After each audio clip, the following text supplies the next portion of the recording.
Maxton Hall Season 2 has finally reached its devastating finale, and I'm not going to lie. This episode absolutely destroyed me. Ruby and James thought they had survived the worst of Mortimer's schemes. But what happens in this final episode changes everything in ways none of us saw coming. The scandal that's been building finally explodes. Hearts get shattered into pieces, and by the end, you'll be left wondering if Ruby and James can ever truly find their way back to each other. So let's dive into the chaos that is the season 2 finale. The episode opened with Mr. Lexington staring at his phone in complete disbelief. And we all knew exactly what he had just received. The footage of Lydia and Graham kissing with Lydia, revealing her pregnancy, had been sent to him anonymously. His face said everything. The scandal everyone feared was now in the hands of someone who had the power to destroy multiple lives with a single decision. Meanwhile, Ruby was trying to process everything that had happened with her scholarship and Mortimer's interference. She spent the night tossing and turning, replaying James' words in her mind. He had promised to wait for her, but the weight of his father's control felt suffocating. She knew that even if they found a way past this obstacle, Mortimer would always be there, lurking in the shadows, ready to tear them apart again. Early the next morning, Ruby received a text from James asking her to meet him before school. She hesitated for a long moment before finally agreeing. When they met outside Maxton Hall, James looked exhausted, like he hadn't slept at all. He told Ruby that he had managed to secure a meeting with Mrs. Campbell from the foundation, and that he was going to fight to get her scholarship reinstated. Ruby appreciated his effort. She really did, but she couldn't shake the feeling that this was bigger than just a scholarship. She looked at James and told him that his father would never stop trying to control his life, and by extension hers. James grabbed her hands and insisted that he didn't care what Mortimer did anymore. He said he was done letting his father dictate his future, and that Ruby was the only thing that mattered to him. For a brief moment, Ruby allowed herself to believe him. She wanted so badly to think that love could conquer everything, that they could build a life together despite the odds. But deep down, she knew the reality was far more complicated. Inside the school, chaos was already brewing. Lydia had no idea that the video of her and Graham had been sent to Mr. Lexington. So she walked through the halls with her usual confidence. Cyril, however, was nowhere to be seen. He had been devastated after Lydia rejected him, and Elaine had convinced him that exposing Lydia's secret was the only way to make her understand the consequences of her actions. I mean, talk about petty revenge. Elaine had always harbored resentment toward Lydia, and this was her moment to strike. Mr. Lexington called an emergency meeting with the senior staff, and the tension in that room was unbearable. He played the video for them, and the reactions ranged from shock to outright fury. Graham's face went pale as he realized his career was about to implode. One of the board members immediately demanded his resignation, stating that a teacher engaging in a relationship with a student, even a former student who had graduated, was completely unacceptable. Graham tried to defend himself, claiming that he and Lydia had ended things before the pregnancy. But nobody wanted to hear excuses. Mr. Lexington sat in silence, clearly torn between protecting the school's reputation and handling the situation with some level of compassion. He finally announced that Graham would be placed on immediate leave pending a full investigation, and that Lydia would be called in for questioning. When Lydia was summoned to Mr. Lexington's office, she had no idea what was waiting for her. She walked in with her head held high, still completely unaware that her secret was out. Mr. Lexington didn't waste time. He turned his laptop toward her and pressed play on the video. Lydia's face drained of all color as she watched herself kiss Graham and reveal her pregnancy. Her hands started shaking, and for the first time in the entire series, Lydia Beaufort looked genuinely terrified. She tried to explain, but Mr. Lexington cut her off. He told her that the video had been sent anonymously and that the school board was now involved. Lydia's mind raced as she tried to figure out who could have done this. It didn't take long for her to realize that Cyril and Elaine were the only ones who had been nearby that night. Her shock quickly turned to anger, but there was nothing she could do. The damage was done. Mr. Lexington informed her that she would need to take a leave of absence from school until the matter was resolved, and that her family would be notified immediately. Lydia's world was crumbling, and she knew that once Mortimer found out, things were going to get 1,000 times worse. Back in the hallways, rumors were already spreading like wildfire. Students whispered about Lydia and Graham, and the story grew more exaggerated with each retelling. Ruby heard the gossip and immediately went looking for James. She found him near the lockers, and the look on his face told her that he already knew. James was furious, not just because of what had happened to Lydia, but because he knew this scandal would give Mortimer even more ammunition to control their lives. Ruby tried to comfort him, But James was spiraling. He said that his father would use this as proof that their family was falling apart, and that he needed to take even stricter control over everything. James was right to be worried, because the moment Mortimer received the call from Mr. Lexington, his reaction was exactly what everyone feared. He didn't express concern for Lydia's well-being or ask how she was handling the situation emotionally. Instead, his first thought was about damage control and how this scandal would affect the Beaufort name and the family business. He immediately left work and drove straight to Maxton Hall, his face set in that cold, calculating expression we've all come to despise. When he arrived, he didn't even acknowledge James. He went straight to Mr. Lexington's office and demanded a private meeting behind closed doors. Mortimer made it very clear that he expected the school to handle the situation discreetly. He suggested that the footage should be dismissed as a fabrication, and that Graham should be quietly let go without any public acknowledgement of what had happened. Mr. Lexington, to his credit, pushed back. He told Mortimer that the matter was now in the hands of the school board, and that there were protocols that had to be followed. Mortimer didn't like that answer one bit. He reminded Mr. Lexington of the substantial donations the Beaufort family had made to Maxton Hall over the years, and implied that continued support would depend on how this situation was managed. I mean, this man really has no shame. He was literally trying to buy his way out of his daughter's scandal. Mr. Lexington looked uncomfortable but remained firm in his position. After Mortimer left his office, he went to find Lydia. She was sitting alone in an empty classroom, her eyes red from crying when Mortimer walked in. Lydia braced herself for the explosion she knew was coming, but Mortimer didn't yell. Instead, he spoke in a low, controlled voice that was somehow even more terrifying. He told Lydia that she had embarrassed the family and jeopardized everything he had worked to build. He said that her reckless behavior had consequences not just for her, but for James and the entire Beaufort legacy. Lydia tried to defend herself, saying that she loved Graham and that the pregnancy wasn't planned, but Mortimer cut her off. He told her that love was a luxury they couldn't afford, and that she would be taking a leave from school effective immediately. He had already made arrangements for her to stay with relatives outside the city until after the babies were born. Lydia was stunned. She realized her father was essentially sending her away to hide her pregnancy from public view. She protested, saying she had final exams and university applications to complete. But Mortimer made it clear that none of that mattered anymore. Her priorities had changed the moment she decided to get involved with Graham. The conversation ended with Lydia in tears and Mortimer walking out without another word. James had been waiting outside the classroom, and when he saw his sister's devastated face, something inside him snapped. He confronted Mortimer in the hallway, accusing him of caring more about appearances than his own children's happiness. Mortimer responded by saying that James had no idea what it took to protect their family and that his relationship with Ruby was proof of his immaturity. He told James that Ruby came from a world that would never understand theirs, and that continuing to pursue her would only lead to more pain and disappointment. James fired back, saying that he was done living according to Mortimer's rules and that he would make his own choices from now on. Mortimer's expression hardened and he delivered a threat that sent chills down my spine. He told James that if he continued down this path, he would lose more than just Ruby. He would lose his place in the family, his inheritance, and any chance of a future that didn't involve struggle and regret. With that, Mortimer walked away, leaving James standing there shaking with anger and frustration. Meanwhile, Ruby had no idea about the confrontation that had just taken place. She was in the library trying to focus on studying for the scholarship exam, but her mind kept wandering to James and everything that was happening around them.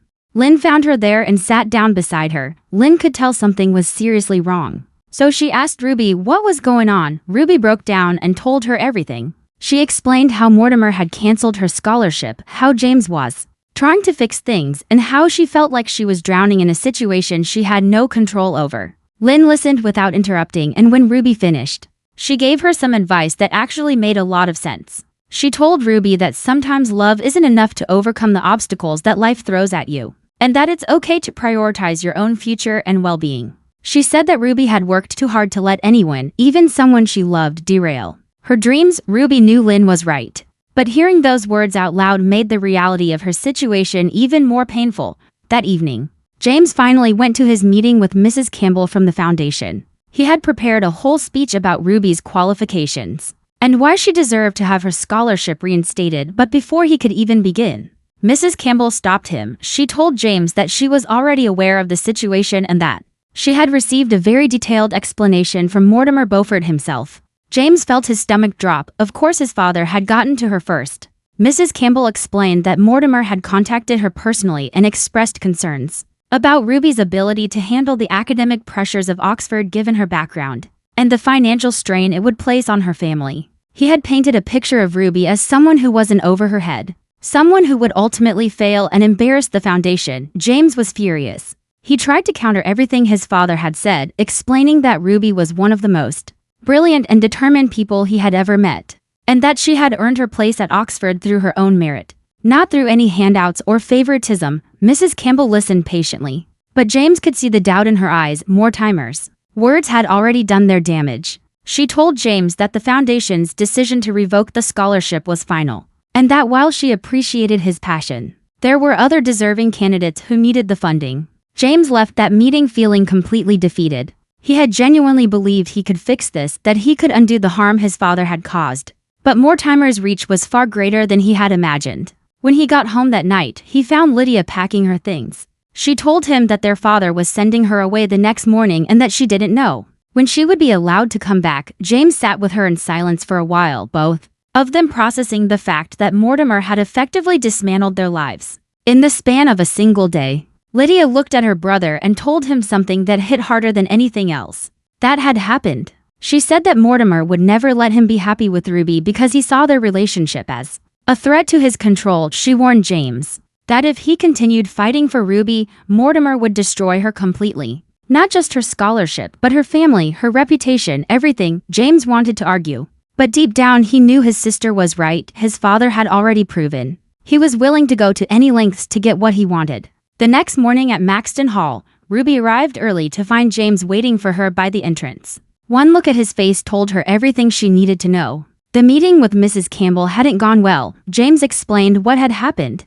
and how his father had poisoned the well before he even had a chance to make his case. Ruby listened quietly, and when he finished, she didn't cry or get angry. She just looked tired, like she had finally accepted the reality of their situation. She told James that she had been thinking a lot about everything, and that she realized their relationship was causing more pain than happiness for both of them. James immediately protested, saying that they could still find a way to make things work. But Ruby shook her head. She said that she loved him, and that was exactly why she needed to let him go. She couldn't keep watching him tear himself apart, trying to fight battles that couldn't be won. She told him that she needed to focus on her future, on getting into Oxford through the scholarship exam, and on building a life that was truly her own. James looked absolutely heartbroken. He tried to convince her to give them more time, but Ruby had made up her mind. She said that maybe in another life, in another situation, they could have had their happy ending, but right now they were just hurting each other. With tears streaming down her face, Ruby told James goodbye and walked away. James stood there watching her leave, unable to move, unable to speak, completely shattered. I mean, this moment destroyed me. You could see the exact second his heart broke. And it was genuinely one of the most painful scenes in the entire series. Inside the school, the scandal involving Lydia and Graham continued to dominate every conversation Cyril was dealing with. His own guilt about what he had done. Elaine had convinced him that exposing Lydia was the right move. But now that he saw the full extent of the damage, he wasn't so sure anymore. He tried to talk to Elaine about it, but she brushed off his concerns. She said that Lydia had made her choices and now she was facing the consequences. Cyril realized that Elaine had used him to get revenge, and he felt sick about being part of it. Meanwhile, Lynn was trying to support Ruby through everything. But Ruby had shut down emotionally. She went through her classes like a robot, barely speaking to anyone, completely focused on studying for the scholarship exam that would determine her entire future. Lynn watched her friend push herself to the point of exhaustion and tried multiple times to get her to take a break, but Ruby refused. She said that studying was the only thing keeping her from falling apart completely, and that if she stopped, she would have to face everything she was running from. Lynn understood, but she was genuinely worried about Ruby's well-being. That afternoon, Ruby sat for the scholarship examination, and despite everything that was happening in her personal life, she poured every ounce of energy and focus into that test. She answered every question with precision and determination, knowing that this was her one shot at salvaging her dreams. When she finished and handed in her exam, she felt a strange mix of relief and emptiness. She had done everything she possibly could, and now all she could do was wait for the results. As she left the examination hall, she saw James standing near the parking lot. He had been waiting for her, hoping for a chance to talk. Ruby's heart ached when she saw him, but she forced herself to keep walking. James called out her name, and against her better judgment, she stopped. He walked over to her and told her that he had made a decision. He said that he was done letting his father control his life and that he was willing to walk away from everything, his inheritance, his family name, all of it, if it meant he could be with her. Ruby looked at him with so much pain in her eyes and told him that she couldn't let him do that. She said that he would eventually resent her for making him give up his entire life, and that she refused to be the reason he lost everything. James tried to argue, insisting that she was worth more than any of it, but Ruby stood firm. She told him that she loved him too much to let him destroy himself for her, and that sometimes loving someone means letting them go. With that, she turned and walked away for the second time, and this time James didn't follow. He just stood there, watching the love of his life disappear, knowing there was nothing he could say or do to change her mind. Back at the Beaufort house, Mortimer was in his study reviewing business documents when James walked in. The tension between them was suffocating. James told his father that he had gotten exactly what he wanted, that Ruby was out of his life, and that he hoped Mortimer was satisfied. Mortimer looked up at his son and said something that genuinely shocked me. He told James that he had done what he did not out of cruelty but out of love. He said that he knew what it was like to marry someone from a different world, and how that relationship had ultimately led to Cordelia's unhappiness and early death. He claimed he was trying to protect James from making the same mistakes he had made. James stared at his father in disbelief and told him that he had no idea what love actually meant. He said that Mortimer's version of protection was just control, disguised as concern, and that he would never forgive him for what he had done to Ruby and Lydia. Mortimer's expression hardened, and he told James that one day he would understand that difficult decisions have to be made for the greater good of the family. James left the room without another word, feeling more alone than he had ever felt in his entire life. Several days passed, and the atmosphere at Maxton Hall remained tense. Lydia had already left the city, and her absence was felt by everyone who knew her. Graham had officially resigned from his position, and the school was still dealing with the fallout from the scandal. Ruby continued to go through the motions, attending classes and waiting for her exam results. But the light that used to shine in her eyes had dimmed considerably. Lynn stayed by her side, offering support even when Ruby insisted she was fine. James, on the other hand, had become a shell of his former self. He went to school, participated in his responsibilities, but anyone who looked closely could see that he was barely holding it together. Then, one afternoon, something happened that changed everything.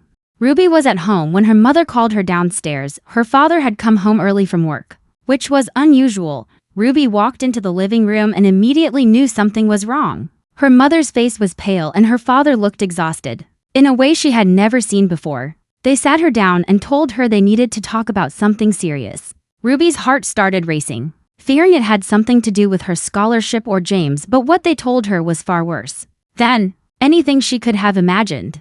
Her father explained that he had been feeling unwell for several weeks and had finally gone to see a doctor after running multiple tests. They had discovered that he had a serious heart condition that required immediate surgery. The doctors had told him that without the operation, his condition would continue to deteriorate rapidly. Ruby felt like the ground had disappeared beneath her feet. Her father had always been her rock, the steady presence in her life, and hearing that he was facing something this dangerous completely shattered her. Her mother was trying to stay strong, but Ruby could see the fear in her eyes. They explained that the surgery was expensive, and even with their insurance, the costs would be significant. Ruby immediately thought about the scholarship money she had lost and how it could have helped her family during this crisis. The guilt hit her like a wave. She wondered if pursuing James and getting caught up in his world had somehow led to all of this pain. Her father must have sensed what she was thinking because he took her hand and told her that none of this was her fault. He said that life throws challenges at everyone and that they would get through this together.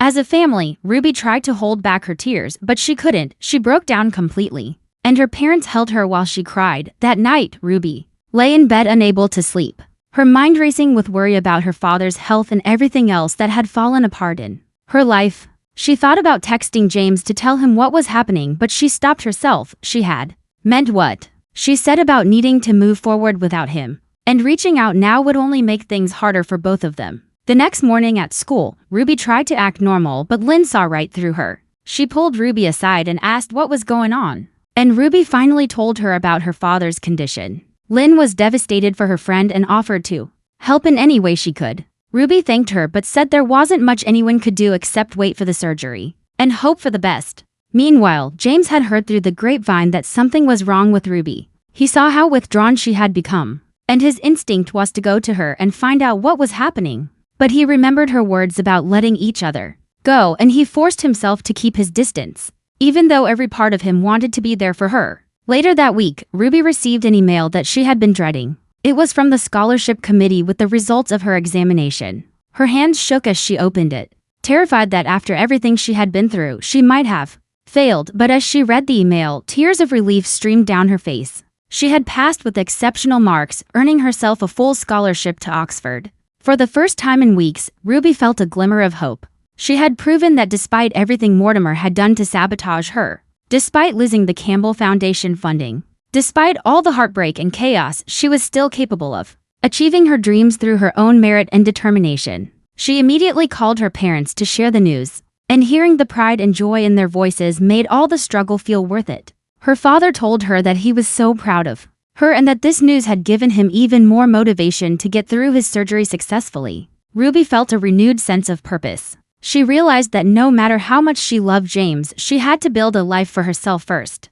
A life that wasn't dependent on anyone else's approval or support. A few days later, James found out about Ruby's scholarship results through Mr. Lexington, who had announced it to the senior class. James felt an overwhelming mix of emotions. He was incredibly proud of Ruby for accomplishing something so difficult under such terrible circumstances. But he also felt a deep sadness knowing that she had done it without him by her side. He wanted so badly to congratulate her, to tell her how amazing she was, but he respected her decision to move forward separately. The episode ended with Ruby standing at the gates of Maxton Hall, looking at the building that had been the center of so much drama and heartbreak. She took a deep breath and walked away, symbolically closing that chapter of her life. The camera then cut to James watching her from a distance, his face filled with longing and regret. And just when you thought the episode was over, the final scene showed Ruby's father being wheeled into surgery, while her mother held Ruby's hand in the waiting room. The screen faded to black, leaving us with the agonizing uncertainty of whether he would survive, and what this would mean for Ruby's future. This finale absolutely wrecked me emotionally. Ruby and James went through so much, and just when Ruby finally achieved something incredible, her world got turned upside down again with her father's health crisis. If you want to stay updated on all things Maxton Hall and get the latest news about Season 3, make sure to follow Telly Boss for more amazing content. Trust me, you don't want to miss what's coming next because this story is far from over.